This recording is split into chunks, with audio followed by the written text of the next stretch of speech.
नमस्कार, प्रणाम। देखिए, पटना में आप देख पा रहे हैं कि पूरे बिहार के कर्मचारी संगठन के तमाम नेता लोग जो है कि अपनी अपनी भिन्न भिन्न मांगों को डाक बंगला चौराहे पे है और डाक बंगला चौराहे को घेर के रखे हैं। सभी लोगों से बात करने की कोशिश करेंगे कि ये डाक बंगला चौराहे पे क्या कर रहे हैं और किन किन मांगों को लेकर जो कि डाक बंगला चौराहे घेरे हुए हैं।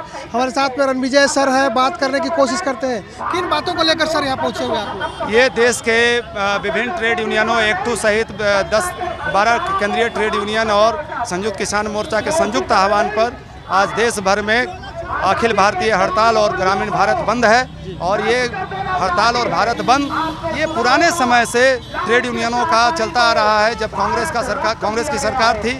और इधर हाल में मोदी सरकार ने तो तबाही और बर्बादी को तबाही और बर्बादी ला दिया है। और इस तबाही बर्बादी के खिलाफ विनाशकारी जो नीतियां हैं मोदी सरकार की, उस विनाशकारी नीतियों के खिलाफ आज पूरे देश में हड़ताल और ग्रामीण भारत बंद है। आप मानिए, देखिए, यकीन कीजिए कि पिछले 10 साल में मोदी के राज में क्या हुआ। किसानों को कोई उनकी आय दुगनी करने के बजाय उनको गुलाम बनाने का 3 काला कृषि कानून ले आया गया। आज MSP पर जंग छिड़ा हुआ है। एक ऐसी सरकार, एक ऐसी बौराई हुई सरकार जिसको दुश्मन देश से लड़ना था, वो अपने देश के किसानों से लड़ रही है। उस सरकार को भारत का सुप्रीम कोर्ट कह रहा है कि इलेक्टोरल बॉन्ड के मामले में वो असंवैधानिक कार्य कर रही है।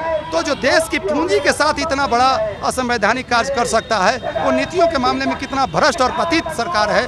ऐसी सरकार के खिलाफ हम लड़ रहे हैं। और 2024 में यह सरकार दोबारा नहीं आए, इसका एक जनमत पूरे हिंदुस्तान के गरीब मजदूरों ने, मेहनतकश लोगों ने, आम आवाम ने दे दिया है। आप देख रहे हैं कि बिहार के अंदर मैट्रिक की परीक्षा चल रही है, करीब 15-20 लाख लोग उसमें इन्वॉल्व होते हैं। बावजूद इसके पटना की सड़कों पर 70-80% कम यातायात चल रहे हैं। हम लोगों ने यातायात को बाधित नहीं किया, ये घोषणा किया है मैट्रिक की परीक्षा को देखते हुए, लेकिन फिर भी 80% यातायात स्वतः बंद है। तो ये 2024 में मोदी सरकार दोबारा ना आए, ये देश की जनता ने मजदूर किसानों के फेवर में मोदी सरकार के ताबूत में आखिरी कील ठोक दिया है कि अब इस सरकार को वापस नहीं आना है। अब लगातार स्कीम वर्कर की आवाज़ उठाते हैं, संविदा कर्मी जहां भी रहते हैं आप उनकी आवाज़ को उठाने का प्रयास करते हैं। क्या कहेंगे उनके लिए आप जानते हैं कि जब अटल बिहारी वाजपेयी थे तो उन्होंने पेंशन रोका और मोदी जी आए तो बहाली रोक दिए।